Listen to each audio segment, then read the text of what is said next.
Good afternoon. I would like to call our informational meeting to order. I'm Councilor Dee Knudsen, and thank you for being with us today.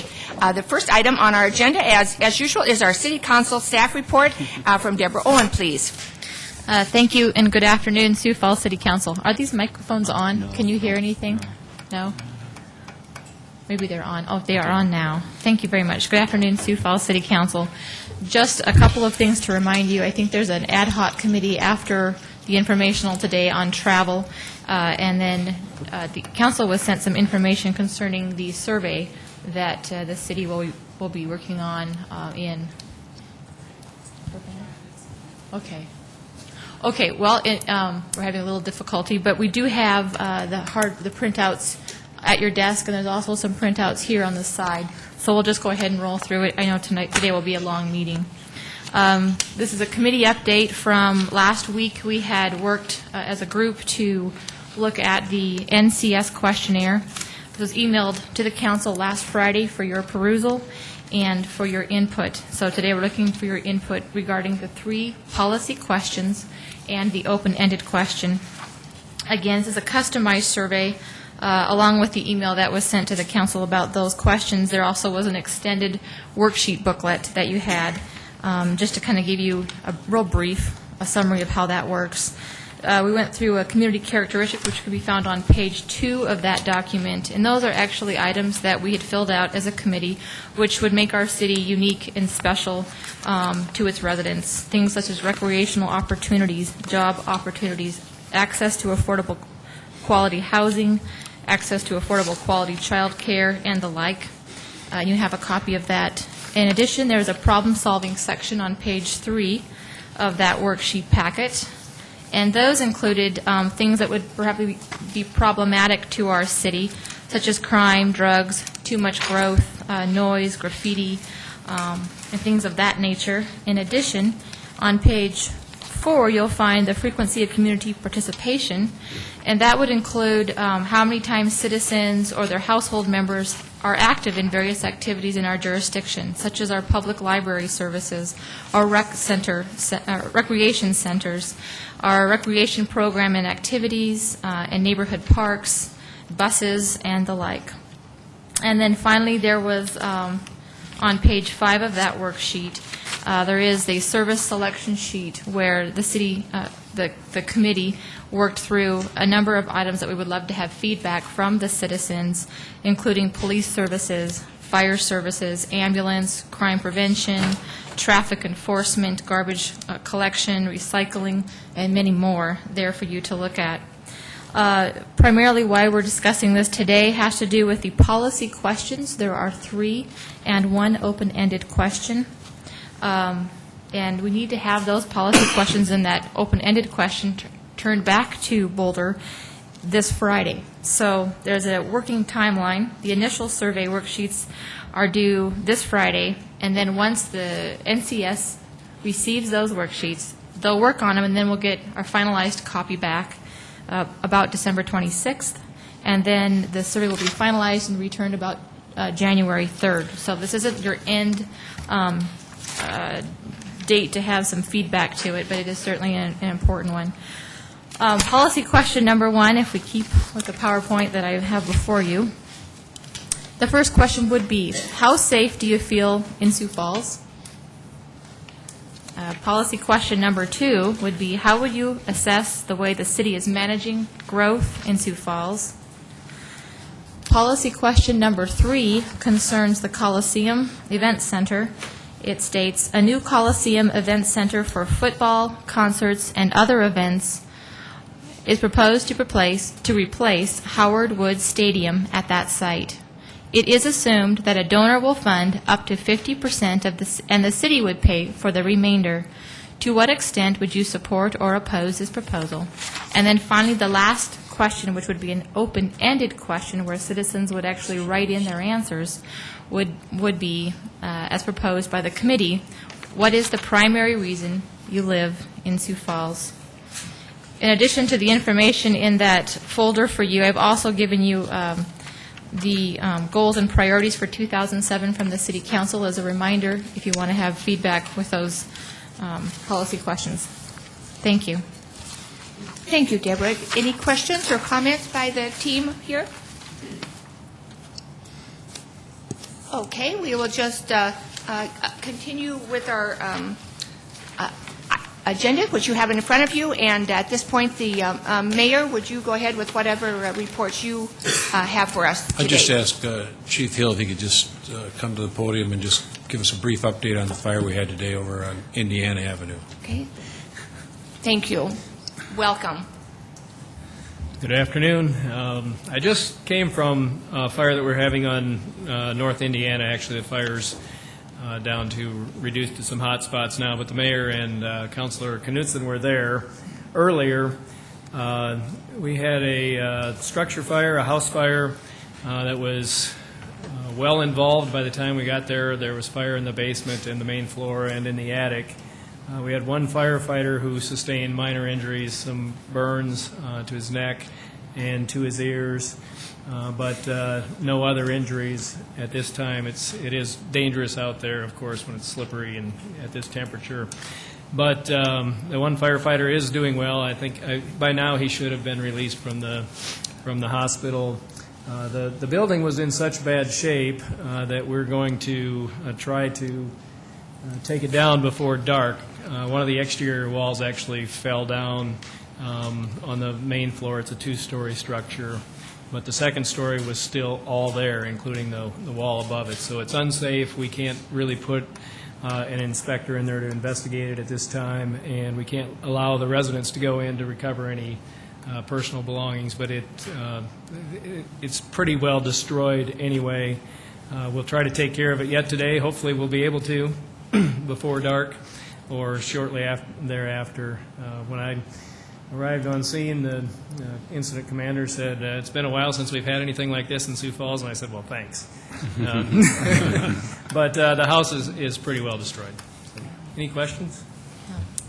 Not a question, but just a comment. On behalf of, I'm sure, all of the city council and all of the citizens in our community, we'd like to thank all of the firemen who have been working on this fire and every other fire. And I mean, they do such necessary work, but such dangerous work. So thank them for us, and we wish the fireman who was injured the very best. Yeah, we had 33 firefighters on the scene, and things appear to be well, and we're happy that just one minor injury at this time.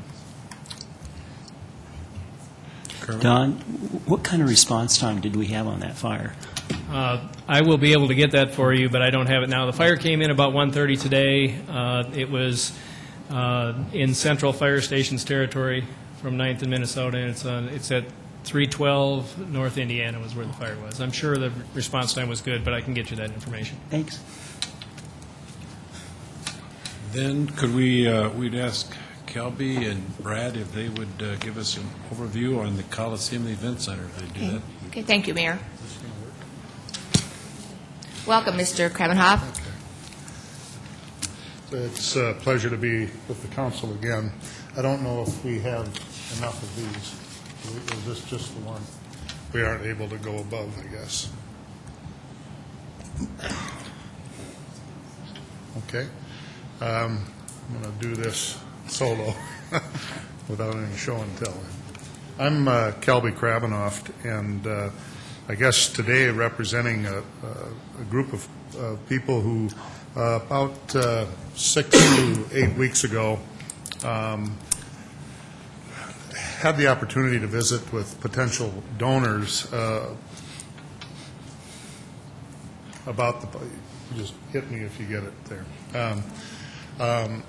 potential donors about the possibility of an event center that has been discussed in the community for a very long time.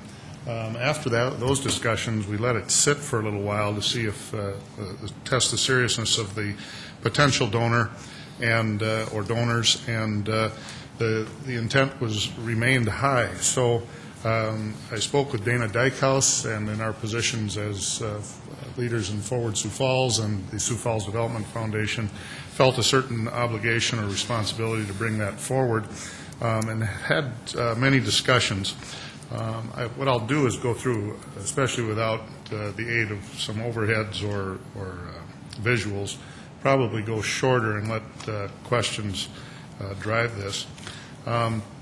But the priority location from potential donors' point of view was the Howard Wood location, or where the arena and convention center are. And so we began to put together a task force or a group right out of the gate that could be responsive to the 15 or so years of very serious conversation that's gone on in this community, not only about location, but dynamics and size, dimensions, and uses of such a facility.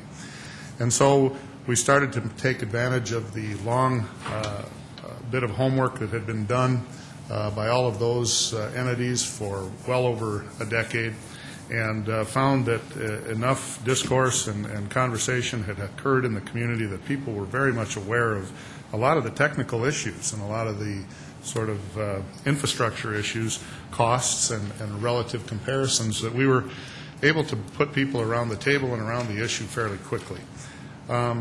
So I'll just start with our priorities in going forward. The changing dynamics of the Sioux Falls community is such that we feel that your information provided to us and through Mike Cooper, that 300,000 residents in just 17 years in the year 2025 is a very achievable and very reasonable thing in terms of the growth of our community and our surrounding MSA. This then has been coupled with all kinds of growth and development in communities like Fargo and Sioux City, Omaha, and of course Minneapolis and others, where people and residents from this part of the country go to see major venues, major opportunities or presentations, performances, and competitive events. So we had conversations with potential donors, a dozen leadership representatives that included myself and Dana Dykehouse, who co-chair this effort, along with Mayor Munson, Arnie Garson, Bill Peterson, Kathy Clark, Dave Rosenboom, Jeff Shearslick, Mark Benedetto, Bob Winkles, Tom Everest, and Pam Holman, have come together on several occasions to discuss the possibility of this center. We call it a coliseum or a barn or an arena, a stadium. That's not the driving issue, but instead the practicalities of it. This is a voluntary effort.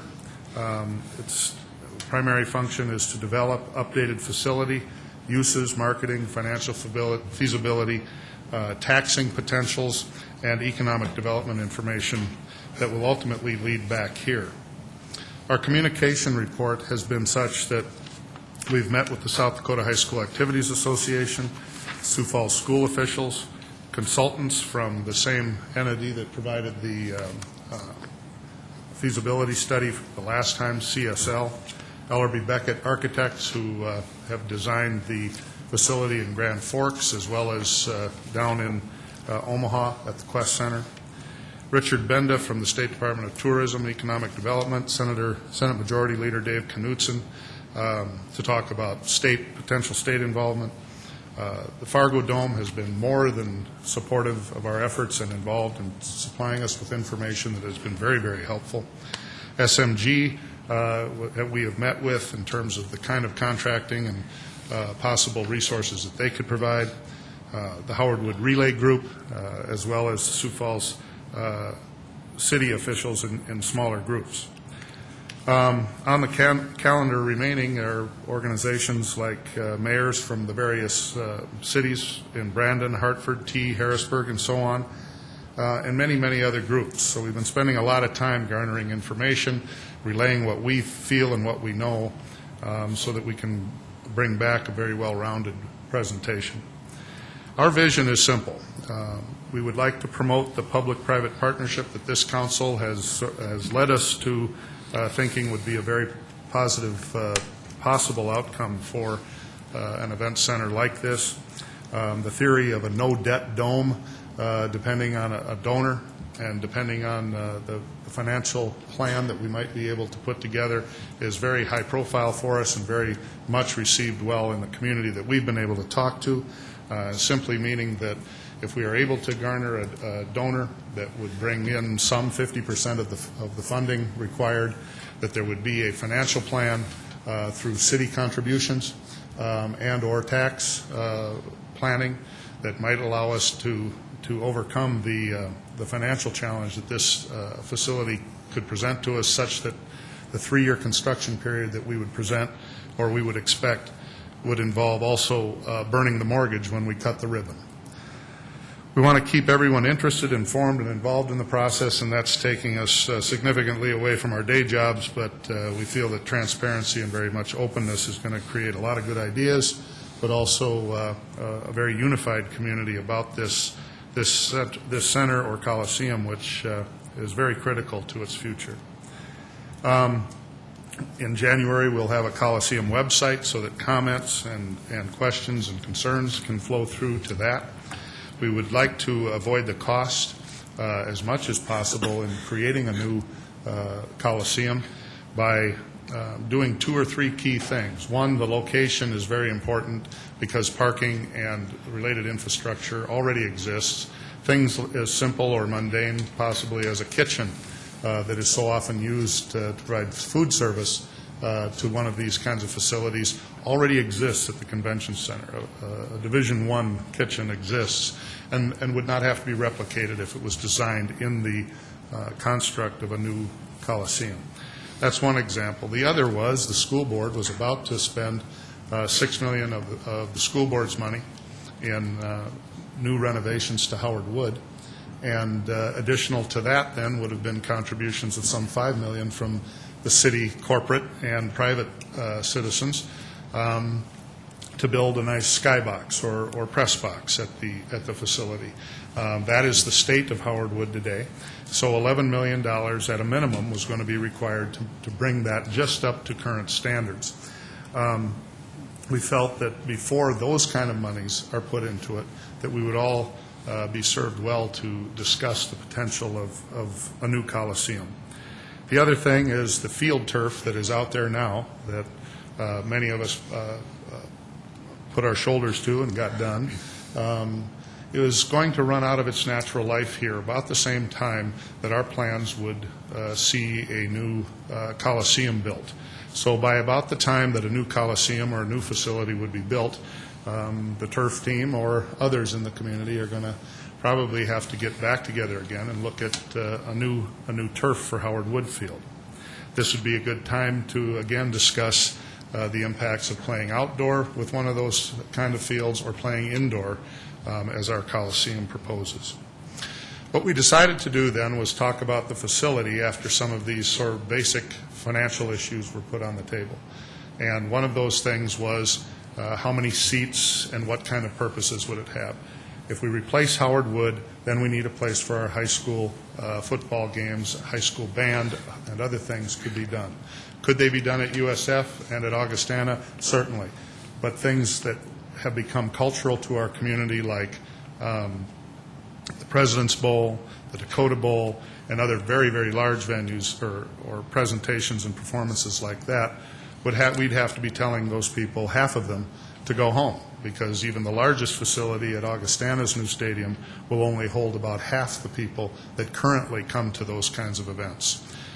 And rather than thinking about shrinking potential events like that, we feel it's an opportunity with a community that's going to be easily 300,000 in 17 years, that we should be looking at expanding and growing the opportunities for our citizens in our region.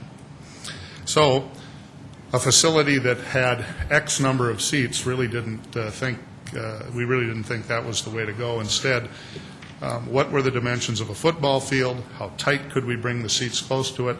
And then how big can the seats be, and how much legroom can each seat have? That's what drove the number of seats that we finally came to. The field will be obviously 100 yards long by 50 yards wide, 25 feet on each side and end, leading into the bleachers or into the seating. Each seat would be 22 inches wide, not 16 or 18, which is customary as if you went to the Metrodome in Minneapolis. So it would be a nice, a big seat, and then 34 inches from hip to knee and the back of the front seat, so there would be plenty of room. We then calculated how many seats that would create. That would be 20 to 24,000 seats for a performance such as a concert. There would be 15,000 to 18,000 for a performance such as the Summit League basketball tournament that is being brought here, I think, in about 18 months. And so the future looked very bright for our ability to attract and retain large venues like that. We will have the ability to have special games, volleyball, wrestling tournaments, rodeos, circuses, shows, all of the things that this council was aware of the last time CSL made its presentation, in addition to be able to play the state high school football championships here, regional playoff games, as well as our own high school teams would be able to enjoy it in the good trade for Howard Wood. We would like to replace Howard Wood Field then, and our potential or our proposal would be that we would retain the name of Howard Wood Memorial Field with the new facility. We'd like to have shared locker rooms, office, and retail space with the new arena. Parking would be expanded, and I think even under the largest size attendance events that we could have out there, we could for once probably be able to say that parking would not be a problem. Connections to downtown and transportation are being discussed, and it is not like we're putting this facility way out by the interstate, although that is brings a smile to my face when I think of how far I have to walk to watch my son play in Madison, Wisconsin, and from where I park my car. Downtown Sioux Falls will be a stone's throw away from the new facility. The track needs, the track concerns will be met at the new USF complex. A track-specific field has been built out there. The only thing it's lacking is seats for a very small amount of money relative to a Sioux Falls standard of capital fund drive or private donor drive. $1.5 million can get us 9,100 seats, which more than enough accomplishes the needs for track for now and in the long-term future. Additionally, that facility can be built upon and be expanded in terms of seating, so the future is very bright at USF for Howard Wood relays and state high school track meets. The arena in our proposal would continue because all across the region and in the country you're seeing facilities like the arena now being attached onto new event centers or larger coliseums. The 6,500-seat venue at the arena remains to be a good home for minor league sports, small concerts, and the like. We would keep that there with probably a very significant recommendation that a fund or a constant upgrading of the facility be done over time to keep it state-of-the-art as well. We think whoever does become the managing entity, the city will own it under our proposal. We know then that our recommendation would be that the city delegate the management or the contracting of events to the SMG Global Spectrum type entities, and that would be great inventory for them from the standpoint of a convention center, an arena, and a larger coliseum.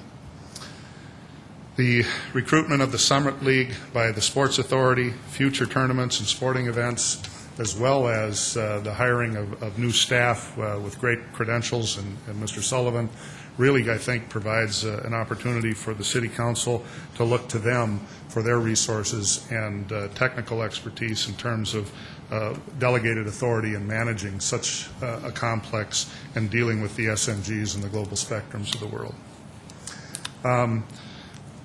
Mr. Dykehouse tells me that he can be Henry Kissinger and create an SDSU-USD rivalry game there every year in football. Yeah, that's a guarantee. I hope that makes the paper. That'll be a lot of fun. New football and sports facilities at Augustana and USF will complement this. I think will provide a lot of venues in our community, a lot of activities for tournaments and the like that will allow more teams to come to our community, more fans, more families, and assist us in all of our objectives. I know you're sensitive to and aware of that the Elton John concert sold out in 20 minutes. Those are the kinds of things that are a positive sign of the need, demand, and hopes of the people in our community. Wrapping up rather quickly, We started this in early November of '07, just weeks ago, and really would have liked a chance to bring you more homework at this time. In 10 days, on December 20th, I'll have artist renditions as well as pro formas, business plans, finances, and early estimates of a facility like we're talking about. We'd like to complete that study here at the end of December, be able to talk to you about it in arenas where you can really absorb it. We would like to talk with the state about any needed legislative support that we might need next year so that we can go into a planning phase next summer for about a year to talk about the different financing vehicles and possibilities we might have. The community information process is ongoing. We're going to work very, very, very hard at that, treat it as though it was a general election campaign issue, and so that our citizenry is very, very well informed of what the project is. Clearly, none of it would happen if we didn't have a donor. At this stage of thinking, we do not have a donor. I want to repeat that. We do not have a donor today. I think that is key. But regardless of whether that happens or not, I think it's important that this project got put forth under the concept of a public-private game plan. We'd like to break ground in the summer of 2009, assuming a 3-year construction phase where Howard Wood would remain intact, so we wouldn't disrupt games and activities that go on there now. We would be able to open the doors on this since hopefully the summer or fall of 2012. And again, I don't need to remind you that the city bonds are largely paid off in 2014, which could be a golden time in our community with a new asset like a facility and a complex out at the Howard Wood site with our bonding authority freed up as much as 2014 is guessed to be. I'm going to hold this up. It's going to be hard for you to see. Apologize to those behind. We studied various alternatives to the location out at Howard Wood or out at the arena site, and what is proposed is that it would be on the west end of the convention center, this bright yellow area, so that you'd get an elongated facility from the arena, from basically the Sheraton to the arena, the convention center, and then the new Coliseum, which would all be interconnected and provide for a lot of efficiency and convenience.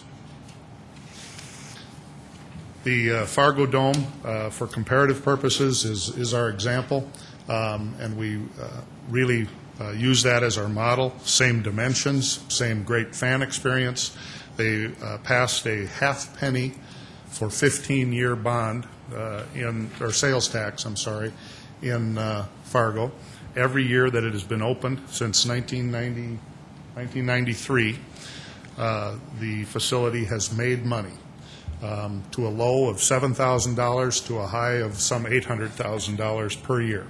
It has made money. That is clearly our pro forma and our desire. We really believe this time has come. Our community has gotten to the size. It's tough, I know, for you, for all of us, to drive to regional communities for very commonly held events and performances that could easily be held in Sioux Falls. And I applaud all the efforts and all the work that you and your predecessors have done. And I think the time has come here. I'm hopeful that a donor remains interested in the project. But regardless of that, I'm hopeful that we can talk about it as a community and as a city. Our hope would be to bring to you next spring, sometime in March or April, the full package of our homework, and then allow the city to take as much as a year, if necessary, to do the work that it needs to get this underway. I'd be happy to answer any questions and introduce my cohort and co-chair, Dana Dykehouse. Was there anything you'd add, Dana?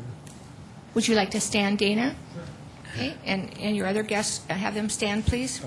Brad Coleman is the loaned executive from Sanford that we've asked to specifically take on this project and assisted with administration and the Vice President of Administration and Chief of Staff, John Paulson.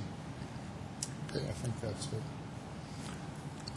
Thank you very much for your incredible leadership and that of Mr. Dykehouse also, and the rest of the team. Thank you for being here today. It's a great community to live in, thanks to people like you. Questions or comments by Council? Councilor Kavanaugh. Thank you. Thanks for being here, Kelby. Sure, thanks. I don't know if you were available for the previous discussion when our city clerk went through and talked about some of the open-ended or the customized questions in our survey.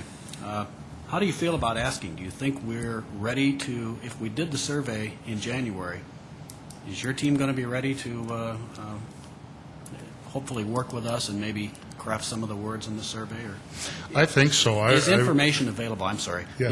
Is there going to be more information available to the community so that they can reasonably answer this question? I think is that survey going to go out in January? Is that what it's Yeah. intended?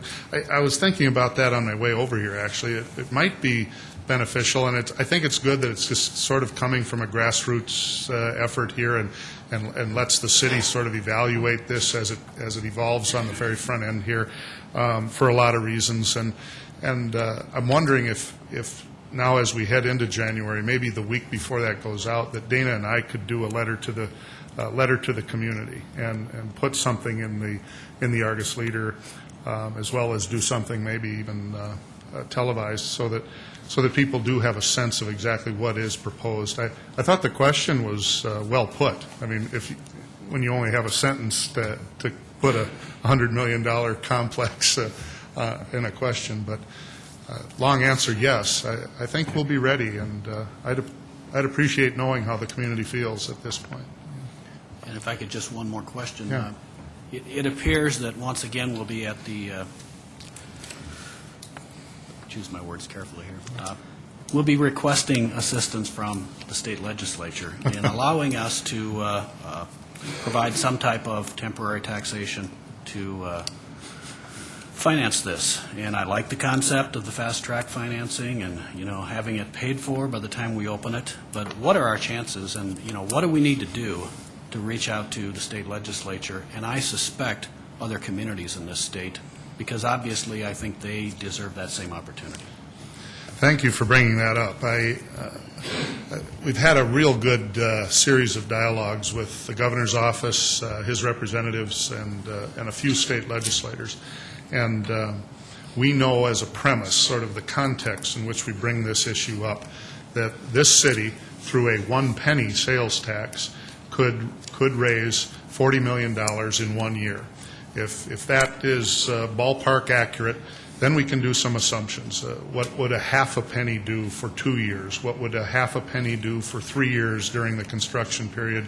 Or would just 1 year and 1 penny get that done? So the mathematics of this project and the potential of this city to overcome that project and open the doors debt-free becomes extremely attractive. Given that, then what kind of good trade can be done with the legislature to make it beneficial to them or in their interest to allow this city to become what it can be? And that's hard for me to even say because this city does so much by itself, for its people, without any assistance that you see in any other or many of the larger communities that we see around the country. I think this city's to be applauded for going it alone as much as we do and getting done what we get done here.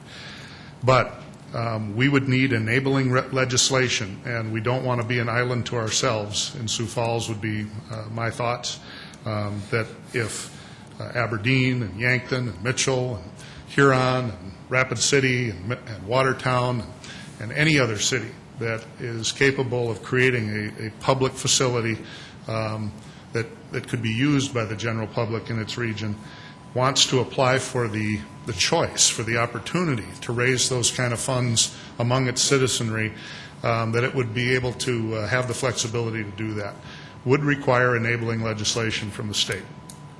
And of course that means a legislative debate and a legislative vote to allow us and our sister and brother cities across the state to do so. You asked about the likelihood of that. Probably, the Vikings are on a winning streak, so I'm feeling good about that. But I don't know. There are philosophic impediments.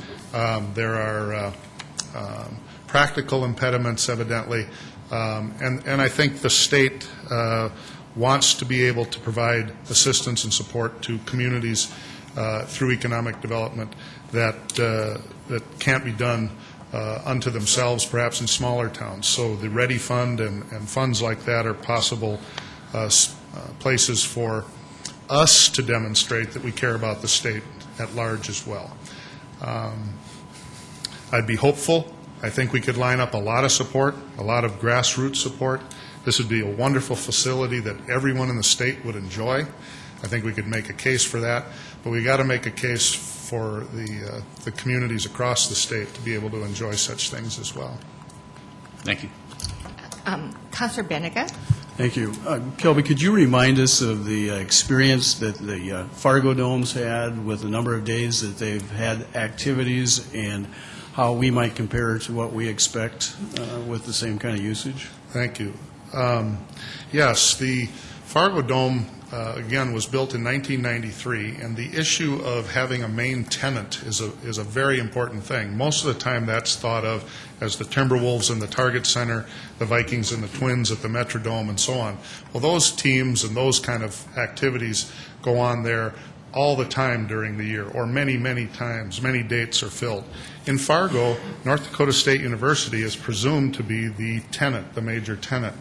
The truth of the matter is the Fargo NDSU football team uses the facility 6 times a year. Out of the 112 events, performances, and activities that go on each year at the Fargo Dome, NDSU only uses it 6 times. That's a very, very key and important thing for our community to know about, because we would probably have, as one of our constant and regular tenants, would be the high school football teams here. They'd be marvelous tenants. They'd be consistent. They'd be regular users. They're our neighbors, friends, and relatives, so we could talk to them about how they use it over at the school board, as well as the South Dakota State High School Championships would be played here every year. And they would be a nice regular tenant. So we'd start out right away with more basic tenancy than even what North Dakota State has. Beyond that, then, with the President's Bowl and the Dakota Bowl, we would be packing 15 to 16,000 people into a facility to watch high school football games. We know that would happen and it would grow, and that's how our community, there was a report just this last week, funds so many extracurricular activities from debate and band and everything else in our communities, comes from those kind of events. So 106 other events at the Fargo Dome go on without NDSU, and that's what would happen here too.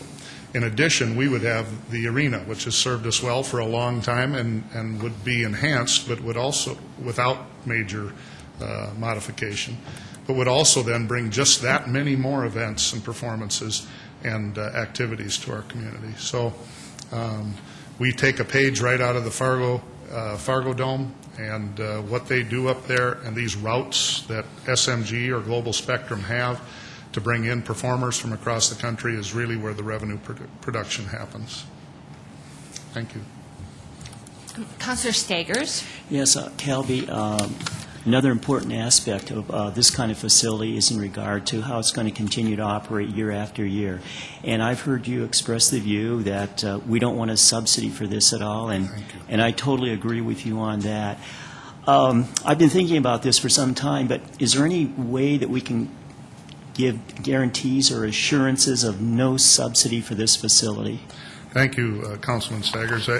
That is a real important concept of this, I think, not only to allay your concerns, the council's concerns, and the community's, but also the donor, whoever that might be. And the idea that we would bring something at this day and time in the life of Sioux Falls where a major facility got constructed on time, got constructed without debt, and got constructed in a fashion where its annual operating costs paid for its use, and that if for some reason we weren't able to meet those objectives, that we had contracted or negotiated a contract with the managing entity, in this case an SMG or Global Spectrum, to assure us for some period of time, for 5 years or whatever it might be, that we would not have that kind of risk.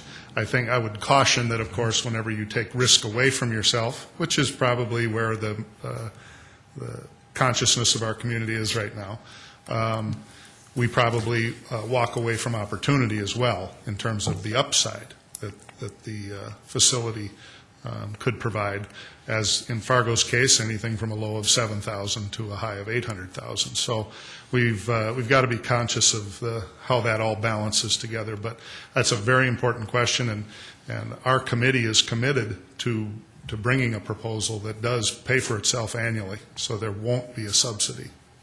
Yeah. Any other questions or comments among the councilors? Okay, thank you again for your exciting presentation, and we look forward to working very closely with you and your team, and thank you, all of you. A long way to go. Thank you. Okay. Mayor, I'd kind of like to move the FEMA report up here. We have quite a few guests from out of town, out of state with us, and let's just move that up now before our regular committee reports and so forth. Will you go ahead and lead that off, Mayor, with whatever you have?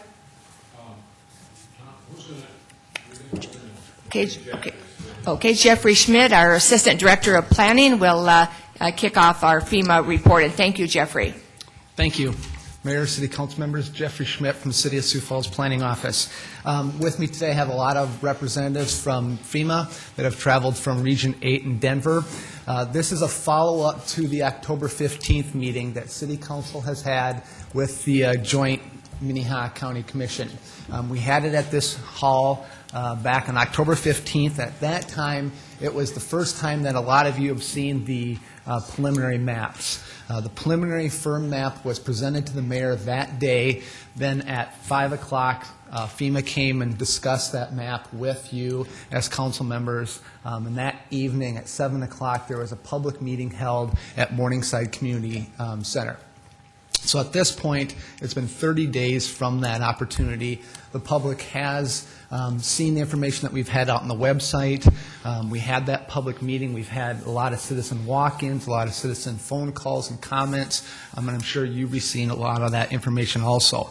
The map itself has been updated based upon our September 1982 map. The reason it's been updated is because obviously it's been a long time since we've had an update of 1982 to 2007. Significantly, a lot more modeling has been done and a lot more information is available now than there was back in 1982. We have new information that we're continuing to bring forward to the citizens of Sioux Falls based on that preliminary map in regards to public meetings coming up in January. And the most significant thing to get out of this meeting today is that, again, FEMA has been very easy and well to work with. They're here today to continue to communicate with you as well as city staff to try to answer our questions. It's been, again, I'm going to continue to repeat this, just 30 days and they're back in Sioux Falls to see if they can continue to communicate and answer our questions. We're going to have a public meeting in January so that the citizens can come out and look at these maps in depth. We have probably about 1 year before these maps become effective. So we have a significant amount of time to address that. Before FEMA comes up to the podium, we'd like Tom Birkeland to come forward and give a little bit of an overview on the levy system before you really start to understand why the maps are changing and the condition that we're at right now. I thought it was important for everybody to understand where we're at today with the levy system. Tom Birkeland with City Engineering. Currently, we are working on Phase 2, and that is the phase that will ultimately protect a large area of the city in the western side along the Big Sioux River, Skunk Creek, from flood events, specifically from Skunk Creek flooding. We do, and we're working on levee accreditation for the levees on the north side of the city along this Big Sioux River, north of 9th Street, the diversion channel, the spillway, and the levees proceeding out to the northeast of town on the Big Sioux River. We are confident that those levees will be accredited, and we will not have to worry about protection for the 1% chance flood in those areas. We are continuing work on, as I said, on Phase 2, which will ultimately protect the rest of that area. Any questions with the... Councilor Costello? Tom, what was Phase 1? Phase 1 was the spillway, and then the levees adjacent to the spillway. The spillway needed to be reinforced and raised to be able to handle that flow that would, the new 1% chance flow. So that was Phase 1. And then how many phases are there? There's 3 phases. Phase 2 is the southwest part of town. Phase 3 is the diversion channel. The diversion dam will require some work, and then some of the levees on the north side of town, north of the diversion dam, and that is mainly reinforcing the levees. The Corps of Engineers will certify them now. They do not meet the Corps of Engineers standards, which are different than FEMA standards, and they do want to improve those levees. I wouldn't expect you to have this information available right now, but would it be possible for you to provide us with how much we have spent in Phases 1 and 2 so far and what we anticipate in spending in Phase 3? Yes, we do have that information. I don't have it now, but we do have it. If you could email that to us, I'd Sure. really appreciate it. Thank you. Councilor Brown? And Councilor Costello covered it, but I'm fuzzy about what the exact costs are going to be going forward, so that information would be helpful. Roughly going forward, the rest of Phase 2 and Phase 3 is at $18 to $22 million to complete the entire project. I think it's somewhere around $14 million to complete Phase 2. That's the Councilor complete Bennett, cost. excuse me. What's that? That's the complete cost, not just a share for any form of... That's the Corps of Engineers costs for the construction. We have costs for land acquisition. That's in our budget for this year, and with reimbursements from the state of South Dakota. So we would have our in-kind costs, our 25% of the project. We will pretty much have met that with the expenses we have and an upcoming expense with 41st Street Bridge. Councilor Benega? Tom, can you tell me what you think the anticipated timetable is for Phase 2 and Phase 3? Totally dependent on federal funding. We have the next portion of Phase 2, roughly $1.5 million being spent on the east side of the Big Sioux River between 49th and 41st Street, which is under contract now. The Senate has approved $3 million for next year. The House didn't approve any. The President's budget didn't approve any. They're in negotiations now to resolve that, and we're hoping for the best there. Our anticipation is that we would like to probably spend the next funds on completing all the plans so that we have a package ready to go. One of the things with the Corps of Engineers is if they have funds available that aren't spent on another project, they can move them into a project that is ready to go. Plans done, property acquisitions completed, and that would significantly improve the timing of the completion, but you have to have the plans completed before they would do that. Councilor Kavanaugh? Tom, if the completion is based upon federal funding, and you said that there was something about $3 million in potential funding right now. At that rate, we would be years down the road before we finish this. Were we ever given a timeline, an estimate as to when this project would be completed? We were given estimates on how long it would take by the Corps of Engineers, but the funding is always what drives the final projects. And Phase 1, the funding seemed to be there. Phase 2, it's really dropped back. Is there any coordination, I probably shouldn't even ask this, but is there any coordination between FEMA and the Corps of Engineers with regard to completion of this project and redoing the flood maps? They have been working very closely on the information provided. We've been hearing from FEMA for a long time that these maps have to be updated, and Congress has given them so much time to complete this updating. So there is coordination, but yet there isn't one that can overrule the other and say, time out here, let's get this done, this project done, and then change the maps. That doesn't appear to be in the cards for either of those federal agencies. Councilor Costello? Tom, you had alluded to the fact that part of the whole flood control system will entail raising the 41st Street Bridge. When you provide us the information on the dollars from Phase 1 all the way through to Phase 3, will you include, or as a side note, what that project costs are? Sure. Councilor Stagers? Yeah, I was just curious. Back in May and June of 2004, we had what were called 2 100-year storms here in Sioux Falls. Did we have any problem with the levees at that time?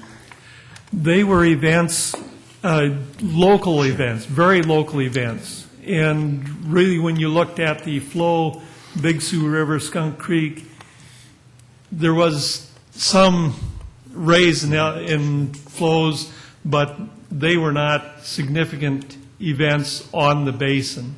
And that's what we're looking at. The Skunk Creek is basically a rain event driven major flood. It would take a large rain event in the area northwest of the city up towards Madison. The Big Sioux River is predominantly a snow event. You'd have a snowfall like in '97. That was very similar to '69. In 1969, we had a very quick melt and the flood of record on the Big Sioux River. In '97, we had a very slow melt, and it didn't reach our radar. So. Councilor Brown? Tom, I don't know if you're able to answer this or not, but do we have any estimate of how much money will be leaving this community, going directly to FEMA through flood insurance? Maybe Jeff can answer that.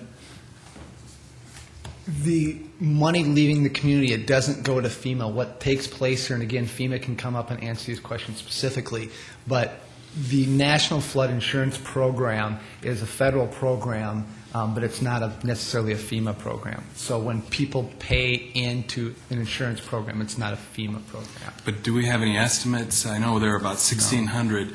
I'm just curious how many millions of dollars economic impact this will have on the community every year for a 1% chance in flooding. Correct. One of the things that Tom was just alluding to is in regards to the localized rains that we get in Sioux Falls. We may continue to get those, and that doesn't address the floodplain map that you see in front of you. Anybody in the city of Sioux Falls can buy flood insurance. Anybody should consider the risk that they may have based on rainfall. What the FEMA maps show is the possibility of the Big Sioux River or Skunk Creek flooding and that localized flooding situation. Anybody can buy flood insurance that would protect them from the rainfalls. Now, in regards to your question, we don't have the amount that they would have to pay in for flood insurance, because it's based on the property values for their homes and how many homes have to pay in based upon whether or not they have federally insured mortgages. That's a lot of ifs, ands, buts, and maybes, but there's 2,500 homes, properties that would have to buy insurances. Right now, we have 800 in the 1982 boundary. We're going to have 2,500. There's approximately 55,000 properties in the city of Sioux Falls. So 2,500 properties. It's a significant increase from 800, but we're not talking about half of the city of Sioux Falls. It's a small percentage. So that's different than what we've heard before then? Because I thought what I've read and heard before was 1,600 properties. Additional, 800 Okay. to 2,500. Additional. There's currently 800 in the city of Sioux Falls, and we're going up to 2,500. So there's an additional 1,600 properties being put into the floodplain. And again, as Tom's been up here explaining, as the levee gets completed, those 1,600, some of those, a significant amount of those, would be then outside of the floodplain again.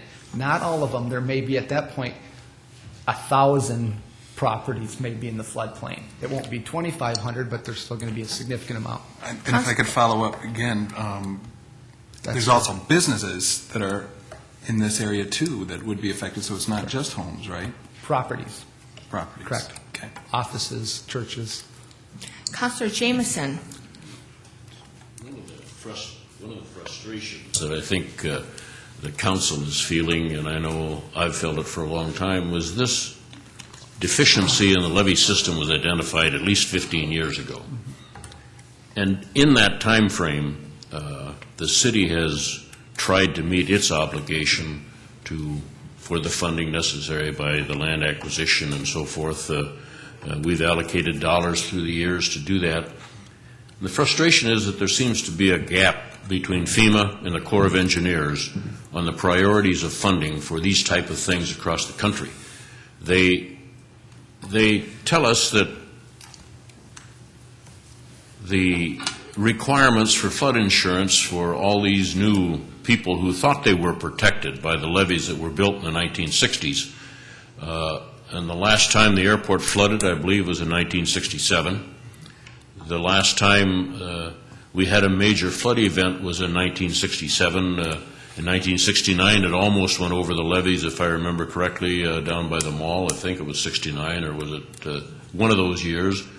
And so consequently, why has the pressure been placed at the present time by FEMA to address this issue when the Corps of Engineers were not funded? Can anybody answer that? Yes. I mean, if there's any more questions for Tom and I, FEMA representatives are in town today. They can try to address some of those questions for FEMA. Okay. Counselor Costello. I don't know if you'll be able to answer this now, but you alluded that as progress is made along the levee system, that some individuals or properties will fall out of the floodplain. Will they be able to, will they know how often will that be updated, the map in the future, so that they will be able to, stop their paying that insurance? Unfortunately, the Corps of Engineers will certify the project Phase 2 when it's completed, all of Phase 2. When that's completed, then that is when we can update our flood insurance rate maps, and all of those people will be taken out. So nothing will happen until Phase 2 is completed as far as changing the flood insurance rate maps. Any other questions right now for Tom and Jeff before we bring our FEMA guests up? I have one quick question. Oh, I'm sorry, Counselor Brown. Sorry. And it can go to either one of you, but do we need to consider self-funding this to get it done so we're not losing millions of dollars a year out of 2,500 pieces of property? It's something that if you want us to start looking into in regards to cost, we could bring that information back to you. I think it'd be worth our time to look at We that. have asked that question to the Corps of Engineers.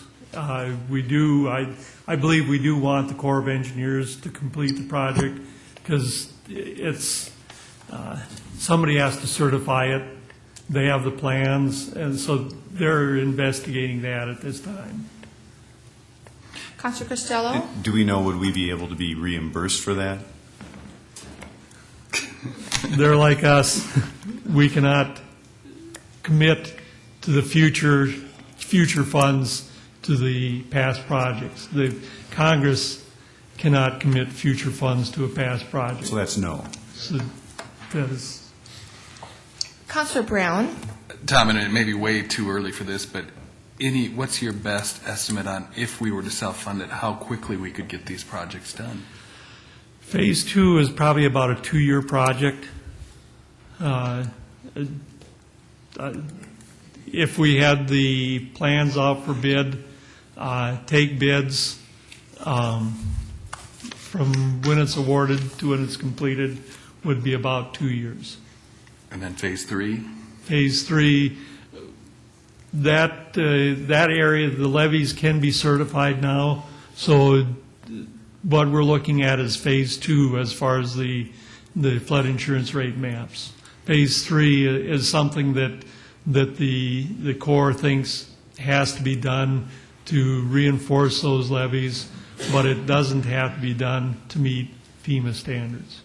And then, okay, so let's say we completed them in 5 years. Then do we have to wait another 5 years for FEMA to come out with new maps? No, once the project is completed, the Corps of Engineers submits a letter of map revision, and that would, I'm not sure how long that process will take, but I would assume that it would take several months and not several years, that within a year after the completion of the project, hopefully we could have new maps.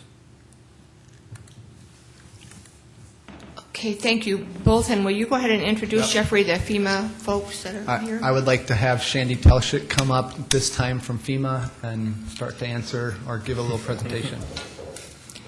Welcome. We're glad that you've returned to our city again. Thank you. Thank you so much. I'm glad to be back. You have such a nice community here. So I have two things that I want to cover. One is the timeline, and the second where it seems most of the questions are coming from on the insurance side. But I do want to take a moment just to thank Jeff and Tom and Regan. They've been so wonderful to work with, and they have done so many things for the people of Sioux Falls regarding getting information out. The information we have given them, and they've developed products like the map you see below me to really get this information, educate the people of Sioux Falls, and help them understand what's going on with the flood maps. I just wanted to take a moment to thank your very capable folks here. First, I would like to cover the timeline, and as you heard Jeff say, we're currently in the comment period, and that's basically where we have presented the information to you, and we take informal comments.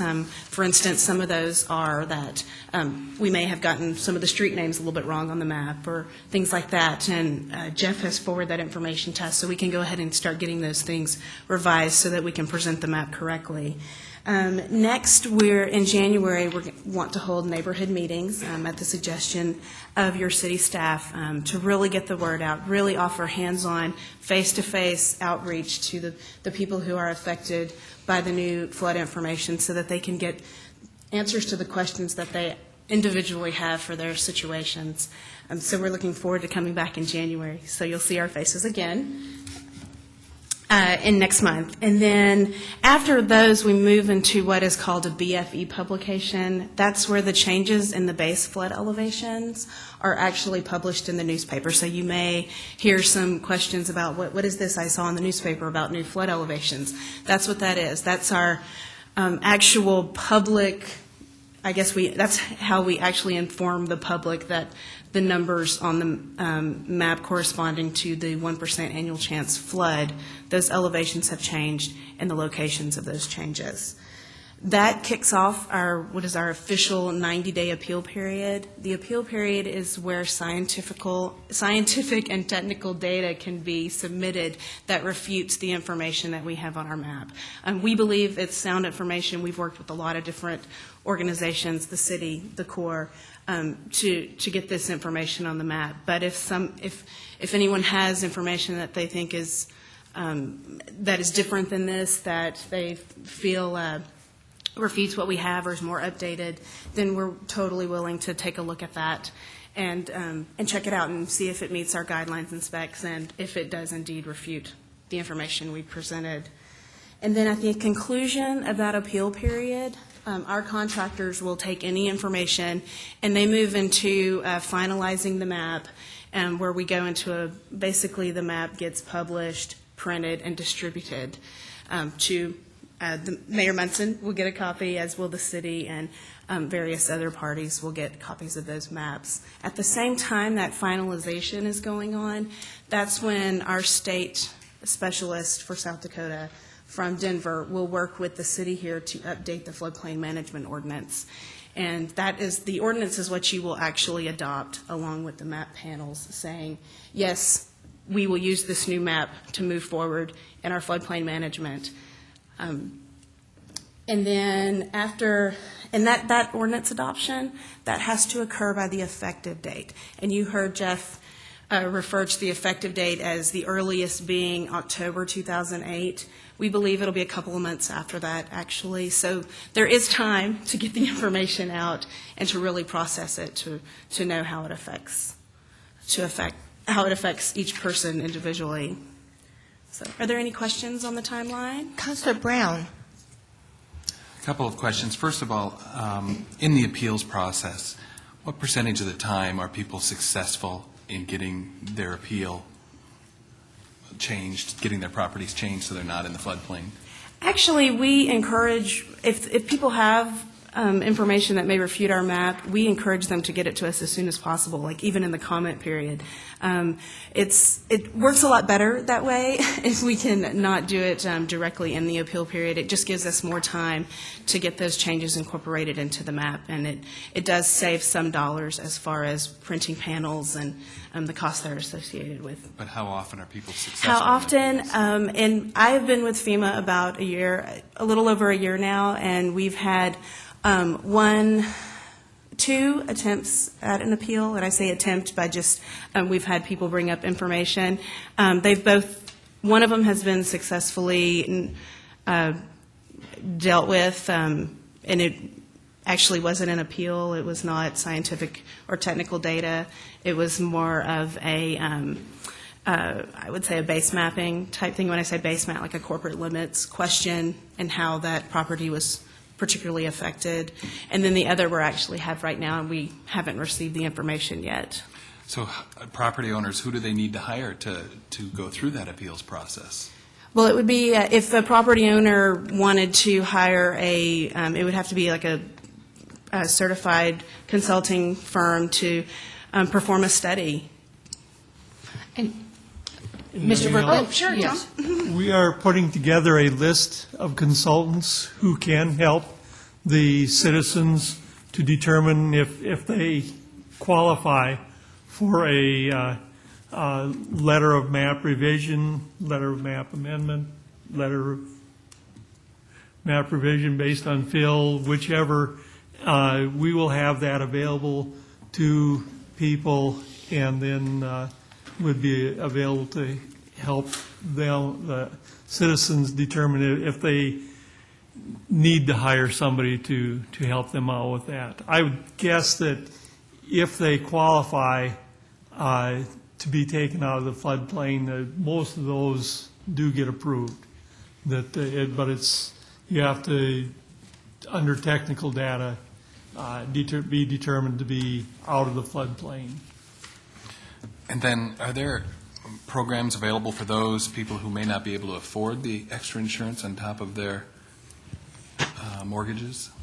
We get this question a lot, and while I don't know of any programs that actually would subsidize people who can't afford the flood insurance, we do recommend that people who find themselves in the floodplain purchase that flood insurance before the map is final, which would be about a year from now. If they purchase that before, and they're in a low-risk zone, they're in a low-risk zone right now, and they find, in the floodplain, we call it a high-risk zone. And if they find they're going to be in that high-risk zone, we recommend that they get the flood insurance. Their rate will be based on that low-risk zone, which is much less expensive. And then when that when the map goes effective, they actually can keep that flood insurance based on that previous zone. And So it can save hundreds and hundreds of dollars. finally, I'm just curious if there are other cities that are finding creative solutions that you might be able to share with us in how to tackle this. How to tackle the change levy in maps, issue or the yeah. change in the maps. We do have 150 open projects right now in our region. They span every state.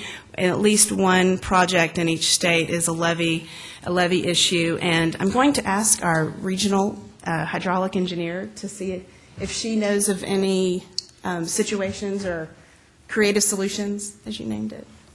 This is Nancy Steinberger with FEMA. Could you repeat the question? It sounded like you were asking about maybe subsidies for insurance. No, actually, that was the last question. I'm more curious about what you're seeing other cities do in trying to solve this problem so their citizens aren't having to pay the insurance. Specifically related to levies? Mm-hmm. Actually, the entire MapMod program has come up with a solution on how to deal with this. The map below you, you see some of the area is contained within the channel. Some of the area of flooding is not. Actually, the program that I'm with, MapMod, allows us to provisionally accredit sections of levee that aren't even certified yet. So basically, we're giving you a 2-year window, and Mr. Munson signed the agreement saying within 2 years, you guys are going to do everything you can to get certification of the levees that are shown as providing protection. So if we didn't have that program in place, a lot more of the city would have to be shown as flooded. And in terms of other communities, this is a challenge throughout the country right now. There are a lot of Midwest communities along the Mississippi River, a lot of communities in California where they have levees. You know, every floodplain they have has a levee associated with it. So it's a huge issue nationally, huge issue. Councilor Stagers? Yes, I was wondering, we were told that we're going to have maybe 2,500 properties here that are in the floodplain. How many of these properties will actually have to buy flood insurance, be mandated to? That's a tough question. Without knowing the specifics of each particular property, what their lowest floor elevation is in relation to the base flood elevation or the 1% annual chance floodplain elevation, it's very hard to get a good feel for what the insurance rate might be or how many even. I guess what I'm really asking is how many of these have federal mortgages with the federal government? We can't answer that at this point, Mr. Staggers. All we know is that there's 2,500 properties, is that we can use GIS to document how many properties are within that area, but to go out and ask the people if they have a federally insured mortgage, I don't think you want us to do that. Well, let me ask the question, then. We have 800 properties in the floodplain already. How many of those have mortgages with the federal government where they have to buy the flood insurance? Again, I don't have that number, but I can tell you that for Sioux Falls, the average premium that is paid is around $500. Now, that's for both people who are in the floodplain and who are not. So if you're in the floodplain, you pay a little bit more. If you're out of the floodplain, you pay a little bit less. But that $500 is kind of what our statistics are telling us for the premiums. Because I'm really wondering how many properties are affected by this mandate to have federal flood insurance, because many of these really are businesses, and they're not going to be having any mortgages with the federal government. So I just when will we know this? How many people will be affected? Well, really what we'd like to see is those individuals come out and take a look at the maps and see how their property is, where it's located in relation to the floodplain. And that will, first of all, give you a really good indication of, do I need to look more into this? If you're way outside of the floodplain, you're probably pretty safe. If you're getting close, then maybe you need to look into it a little bit more, find out some more information about your actual property and your structure. And then, we have lots of people who can help. When you have that information, we have lots of people who can help kind of decipher and move through the process with you. So we don't coordinate with FHA or any other federal agencies to find out exactly how many people are affected by this at all? Well, what happens is part of the process is that when the new map becomes effective, that, as I mentioned, copies go out to many different people. The flood determination companies are on that receiving list. And so they will get the maps, and they have those records of all the properties they've made determinations against. And from what I understand, they contact the lenders, and the lenders work together with those determination companies to go over their portfolio to determine what's going to be required. Also, another question I have is in regard to the map itself. You can tell me if I'm wrong on this, but my understanding was the map was basically developed by a consultant in Colorado using information provided by the city and other agencies. Is that correct or not? That is correct. And maybe, Nancy, do you want to speak to this, just to make sure the facts are all straight? Sure, yeah. The preliminary DFIRM that we provided on October 15th was actually a version of the 1997 preliminary map, and then it was also issued again in 2000. We've been trying to get this map out for many years that shows this new hazard information. And actually, in response to the other question about coordination and timing with the Corps, we were hopeful originally that the Corps project would get completed in time to not have to change the map. It's just not happening on a timely schedule. Yeah, so you're saying there was a preliminary map back in 1997 that they were working off of? Yeah, there was a preliminary map from 97 that looks very similar to the map you're seeing right here. Shows it, because we knew the Skunk Creek flows were higher. We knew there were issues with the levees at that time. As Mr. Jamison pointed out, the levee deficiencies have been known for a while. So based on that map, our consultant who's working on our DFIRM project for us started back, I think, in '04 on an IDIQ project with us, and that's just a contracting term. Anyway, they are located in Denver, but we've been working with the Corps of Engineers, and most of the data on our map comes directly from that 97 map based on U.S. Army Corps data. So we have this map that we're working with now was adopted in 1992. And the current effective map was adopted in '82. Oh, 82. The prelim map from '97 was never adopted. We brought it forward. There were issues exactly like what we're talking about here. Okay. We went away. We came again in 2000. Again, it couldn't get adopted for whatever reason. We went away. 2006, same thing. Came, had trouble. Okay. So it's time we got to get this done. So we're working a lot with a map that was developed in 1997. But that's 10 years now. I guess I'm just a little concerned about the information here from a 1997 map. Here we are in 2007. And then working with a consultant from Denver. Okay, let me just clarify. Okay. The 97 information, the biggest change, and the change that we're all concerned about, the 2,500 homes and all of this, is because of increased flows on the Skunk Creek, increased flows, which we knew about in 97. The consultant in Denver, I mean, if we had a contractor in Sioux Falls, there could have been, I mean, who actually does the work is kind of immaterial to the question.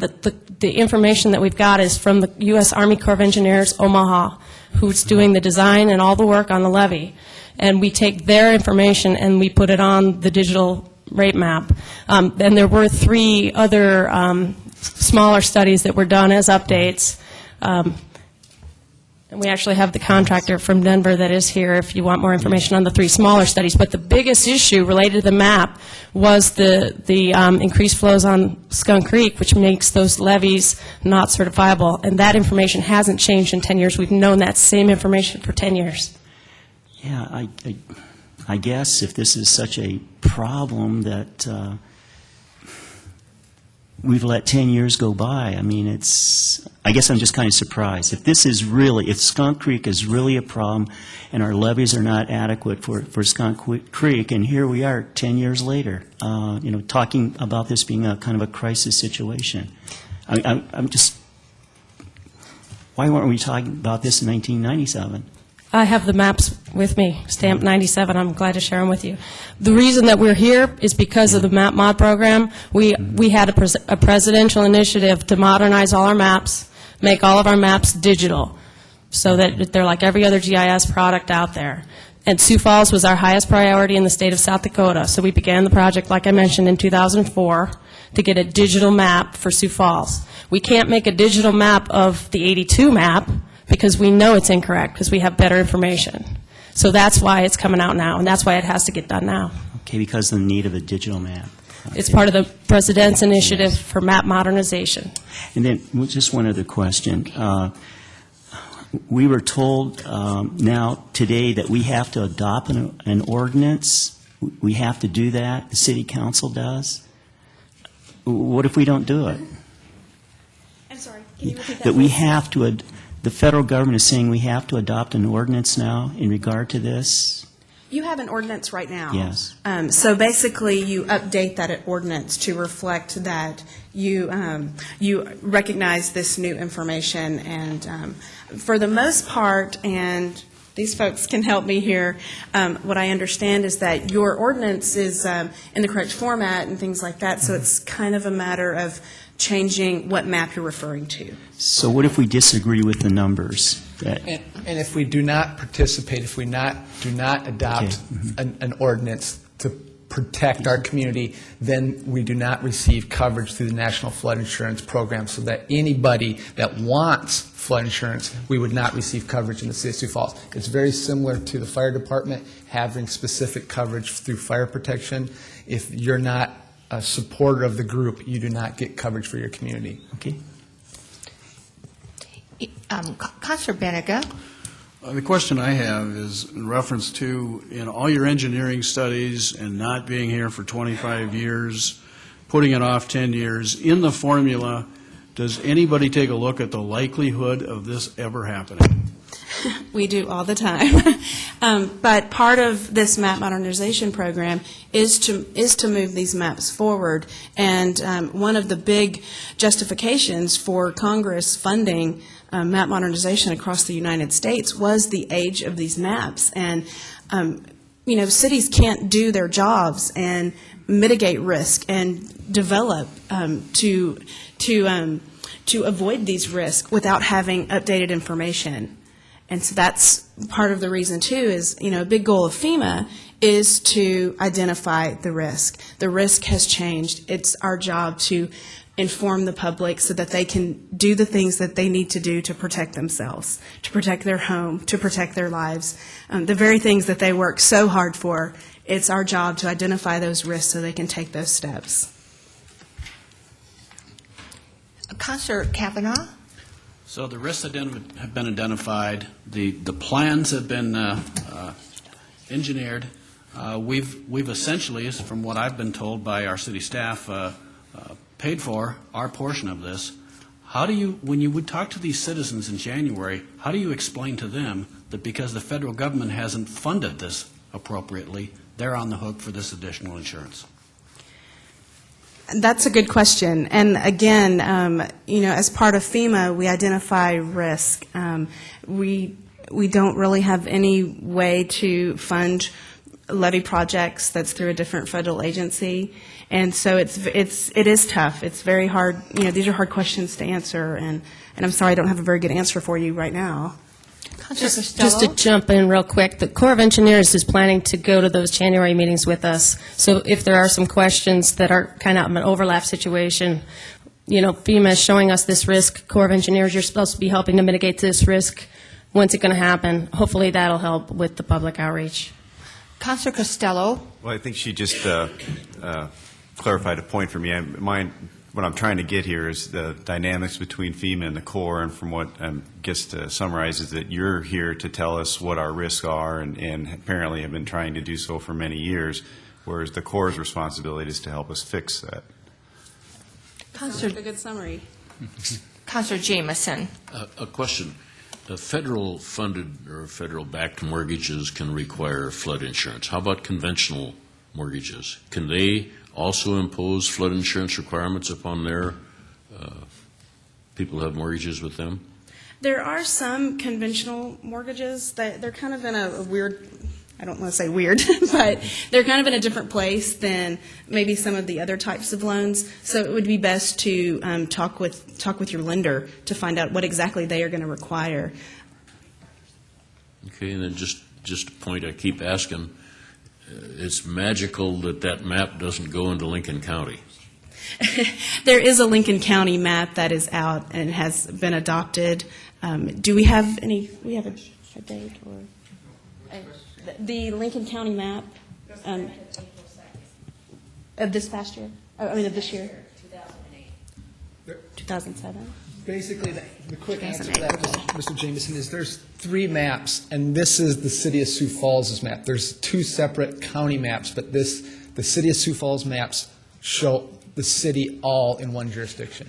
But it doesn't go south of 57th Street? Yes, it does. This one does. Oh, this one does? Correct. Okay. Yep. I haven't seen that one then. Yep. And the ones that are on the city's website go south of 57th Street. Okay. Yep. Mr. Rowenhorst, I believe you have something you'd like to add to our discussion here? Finance Director for our city. Gene Rowenhorst, Director of Finance. I know a little bit about this from my prior life. I think there ought to be a little bit of research done. I suspect that the existing loans in place, you cannot, the bank or financer could not come back and require you to buy flood insurance. Unless there's a covenant in their agreement, which I've never seen one. It would be very unusual that they would have it in there. So if you have an existing loan, you're in place, you would not be required to. Now, I don't know whether FHA and VA, they may have covenants in their loans that essentially says if you ever put in a floodplain, you have to, but I'd be very unlikely to see it in commercial property. In commercial, as a rule, in commercial property, I have never seen a covenant that says if someday you're put in a floodplain, you will have to buy flood insurance. I've written a lot of those kinds of deals.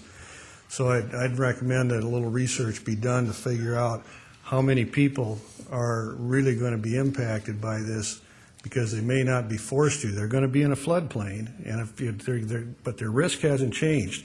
If they're not in the floodplain now, and they get flooded, they're not going to get any insurance paid because insurance doesn't pay for floods rule. If you're put in the floodplain, nothing has changed really. They're still in the same risk status as far as whether they can end up with water on their property or not. But I'd suggest there be a little research done to figure out exactly how many people are going to be impacted. Now, the big impact will be once a piece of property is in a floodplain, they will not get a loan without flood insurance. That you can be assured of, because that's about the first question that's asked when you're making particularly commercial loans, and for that matter for residential loans.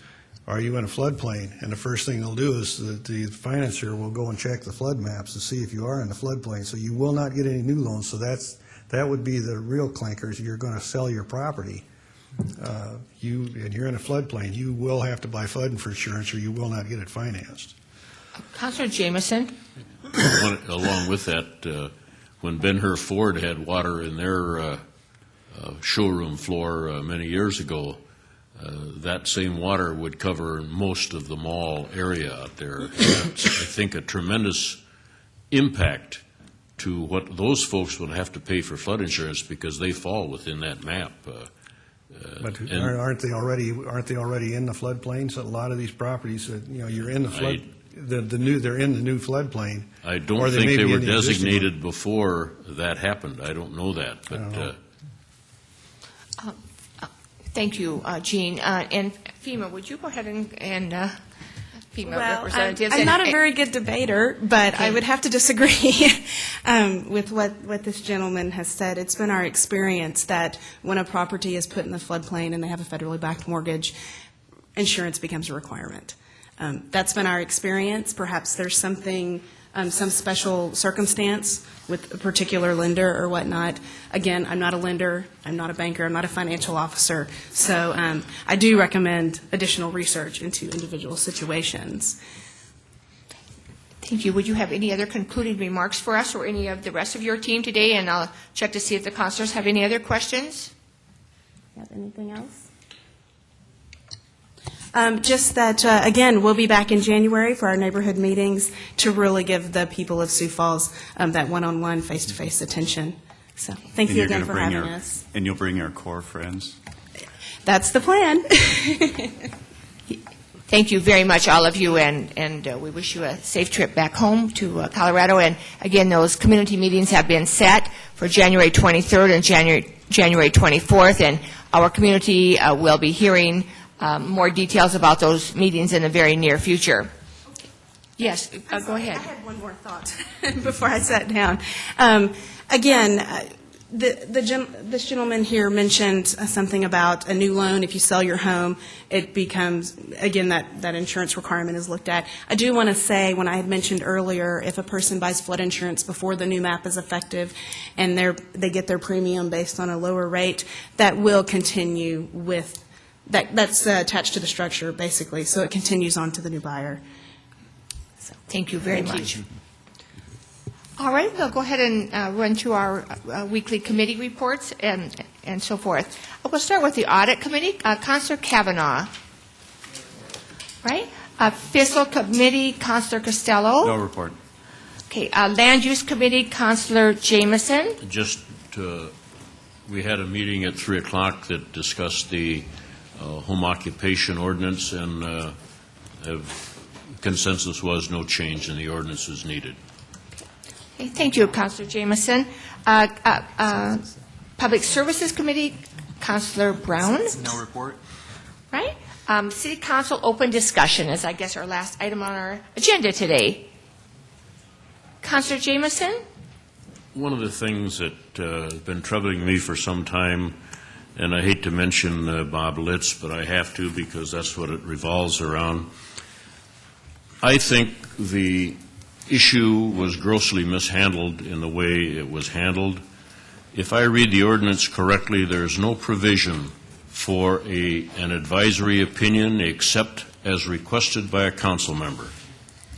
That, to me, would have eliminated this, because when a written complaint or advisory opinion, as this was termed, to be requested, should have been confidential until it came before this body and was determined that it no longer be confidential. I'd like to discuss this because I think it was mishandled. The ordinance, if you look at 12 and a half, 47, the only advisory opinion can be requested by a council member. There's no provision for a citizen to request an advisory opinion. If a citizen has a complaint or a concern, it would come before the Ethics Committee as a complaint.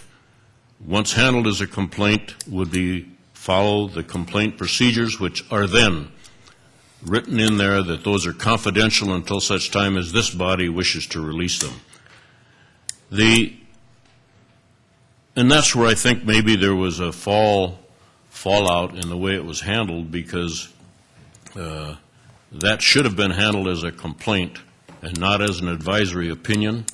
And had it been handled as an advisory opinion, it would have had to have been requested by Council Member Litz.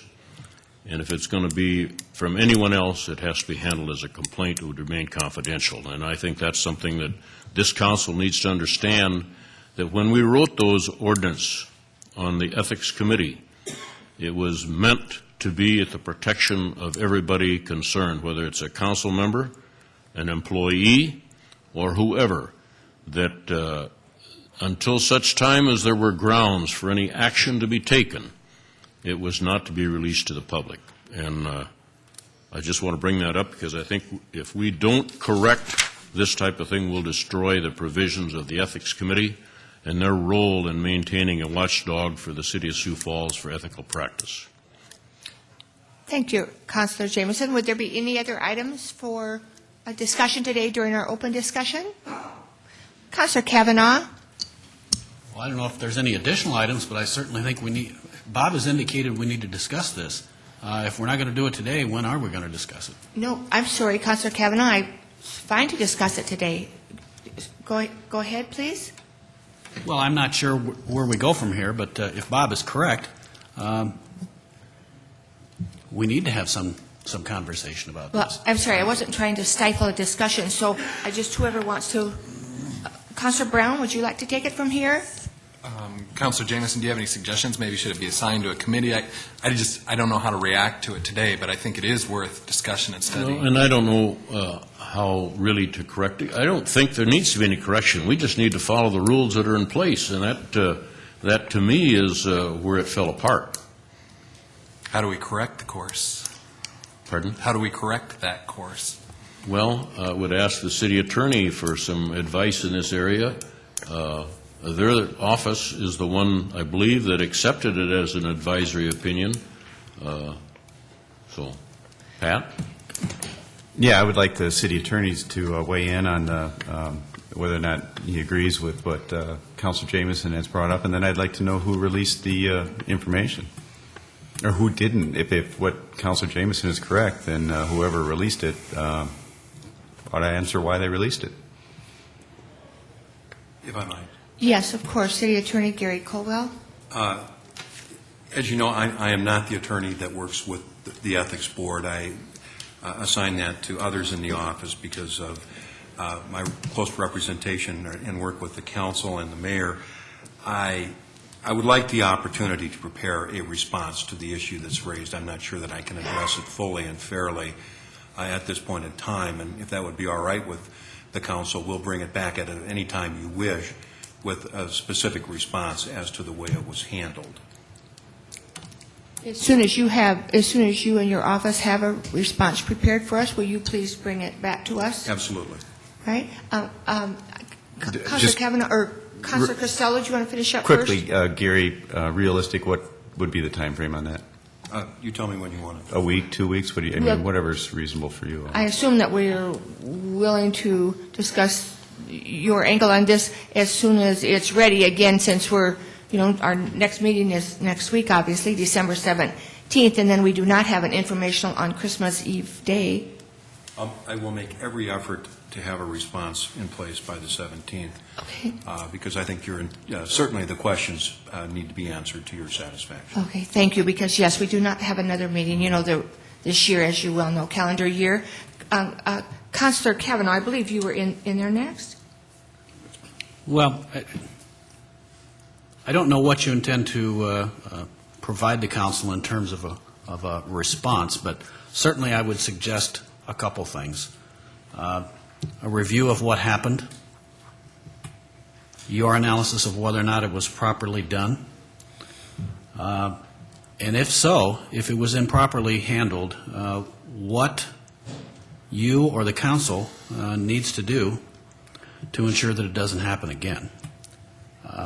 Finally, I would think that it would be helpful if we had some of the principals here.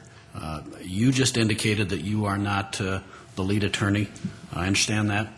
Perhaps those people who were involved in this directly, and I'm talking specifically about City Attorney's Office staff, and perhaps even Ethics Board members, if they wish to show up and defend whatever actions they took, I think that would be appropriate. Just so the record is clear, we're not talking about the substance of the decision. You're talking about the procedure that was followed. Right. Yes, I will have a response for the council as quickly as we can, but I understand that you wish to have it at the informational meeting next Monday, and we'll make every effort. If possible. I mean, we want adequate, time to Absolutely. get the job well done. Councilor Brown? And Councilor Kavanaugh pretty much covered it, but I would just emphasize to the city attorney that whomever in your office is responsible, I think it's important that they are here so we can get our answers all at one briefing. Councilor Kavanaugh. And just in response, Gary, to your pledge of having it here by next Monday, I would rather have a thorough analysis and report than a timely one. I think in this case, we need to get the information right. Yes. So if it is not available by next Monday, I'm willing to live with that. I will advise the council if I can have it by next Monday.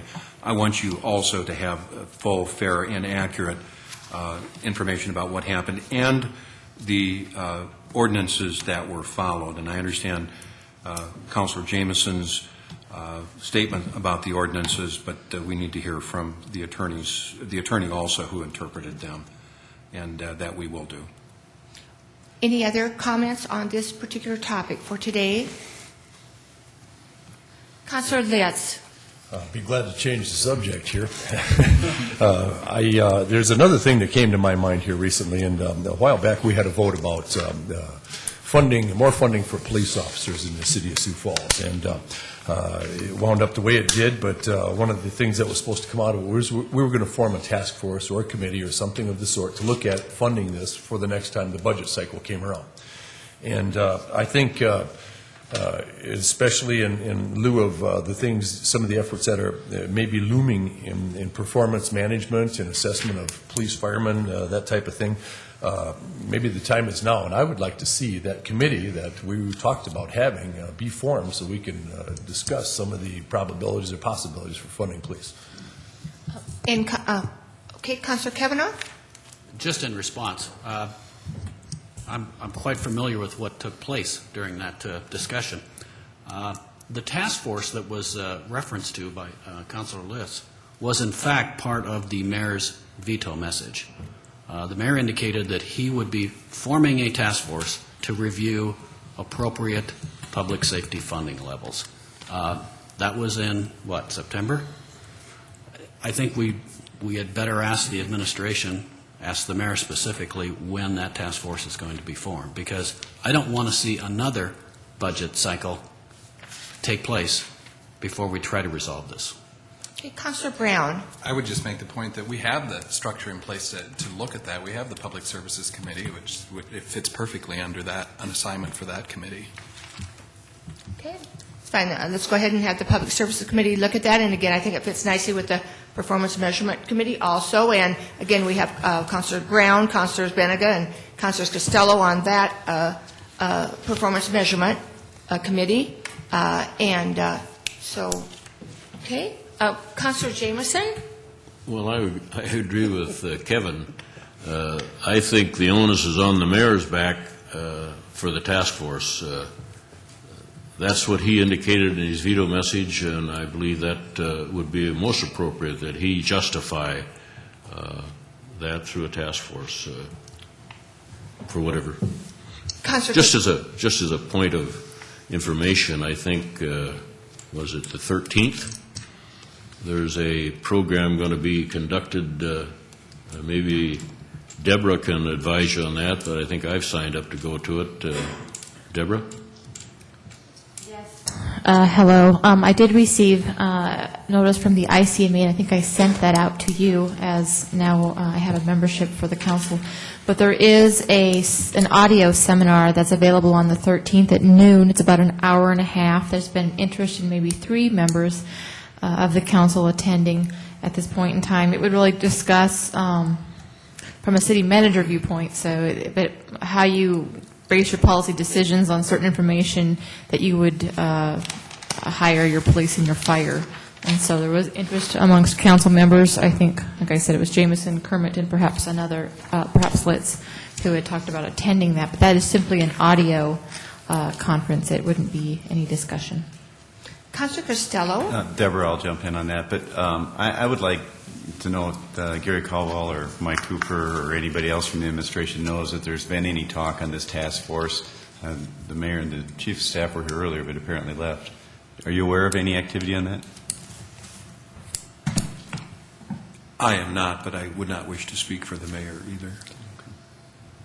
Why don't we ask the mayor for next week's informational, December 17th, for an update on this topic. Obviously, it's difficult to ask the mayor a question when he's not here, and I believe that would probably be as soon as we could formally get an answer from him as far as in a public setting. Would that be acceptable with all of you? Okay. I will, that request will be made as soon as I see him at 5 minutes to 7 this evening. Any other items under open discussion? I guess just one thing, would Councilmember List and Brown and Costello be available for about a 5-minute break right after this? Certainly. Okay, and we'll talk about travel policy. Okay, and thank you again, Councilor Jameson, for chairing our group on travel policy. Okay, with that, we will adjourn our informational for today, and we will see you all at 7 o'clock right here in this room. Thank you.